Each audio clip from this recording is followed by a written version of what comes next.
Penting kan? Penting. Benar. Soalnya Pancasila itu kan sebagai dasar negara Indonesia yang dimana masyarakatnya tuh harus menjalankan yang ada di 5 dasar itu. Terus itu tuh sebagai acuan pembentuk karakter di masyarakat. Dan menurut saya Pancasila itu sebagai pedoman kehidupan karena mengandung nilai-nilai dan hikmah yang seharusnya ada di masyarakat. Karena Pancasila itu kan falsafah negara, kita tinggal di Indonesia ya, kita harus mempelajari itu. Bagaimana implementasi nilai-nilai Pancasila dalam berbangsa dan bernegara? Dalam implementasi nilai-nilainya, contohnya ada sila pertama kan program tentang NKRI. Jadi untuk NKRI itu contohnya kayak kita tuh taat kepada agama kita sendiri. Sama mungkin yang keempat nggak sama keempat itu kan musyawarah. Jadi dalam kehidupan sehari-hari kita untuk berdiskusi sama orang lain itu musyawarah atau ya segala macamnya harus didiskusikan. Terus paling dari selain yang keadilan sosial itu ya apa, kita tuh harus adil walaupun kita tuh beda agama, beda ras, beda suku, harus tetap adil walaupun berbeda-beda. Terus terakhir dari sila kedua mungkin lebih buat kayak lebih menghargai sesama manusia, buat menjaga toleransi dan nggak membuli dan lain sebagainya. Kalian gimana sih cara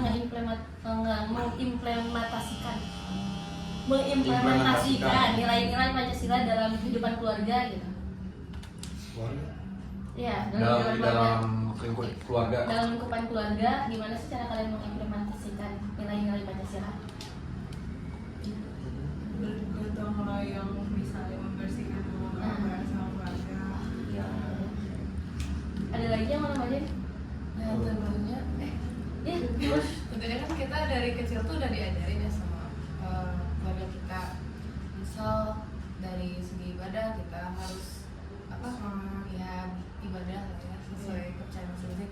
Terus kayak kita diajarin kalau semua manusia tuh setara, kita harus tetap ingat HAM segala macam.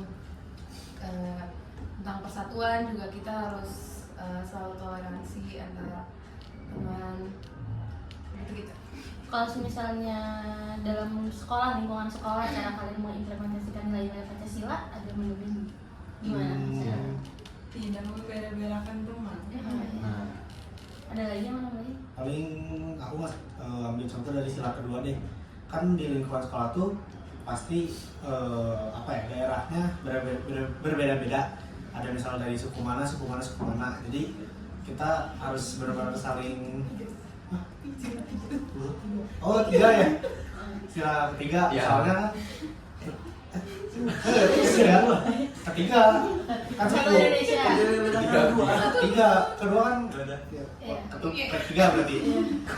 Ketiga soalnya kan pasti banyak yang daerahnya berbeda, jadi kita harus tetap bersatu lah, jangan ada yang membeda-bedakan. Iya, bagus banget jawabannya. Nah, menurut kalian bagaimana wujud partisipasi siswa dalam pembangunan nasional berdasarkan nilai-nilai Pancasila? Menurut kalian gimana nih untuk mewujudkannya? Iya. Santai aja. Santai. Jangan tegang, santai aja. Ya yang pasti kan kita sebagai pelajar mungkin kita bakal belajar sungguh-sungguh itu yang pertama. Gitu kita pelajarin tentang PKN mungkin, jadi tentang kewarganegaraan, jadi kita bisa lebih mengenal tentang Pancasila. Terus baru kita bisa mungkin setelah udah SMA ini lulus, kita bisa langsung mengimplementasikan di masyarakat, cara ikut gotong royong atau ikut organisasi di luar. Oke. Ada lagi mana? Tentunya kan kita tuh dari hal paling kecil deh, misal kita sebagai pelajar pasti bakal ketemu tugas-tugas misal kerja kelompok.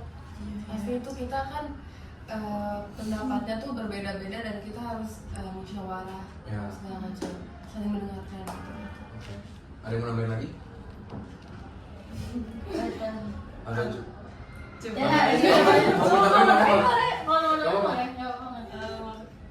Menurut aku kan kita sebagai pelajar itu kan kewajiban kita belajar. Nanti kalau misalnya udah gede, udah besar, nanti kita mengimplementasikan pelajaran itu di masyarakat.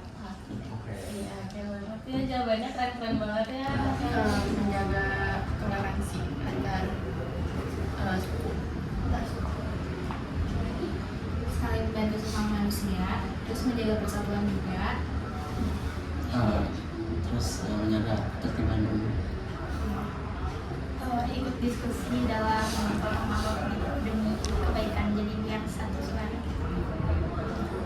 Baik teman-teman, pertanyaannya udah selesai. Terima kasih banyak atas waktunya. Sekian wawancara.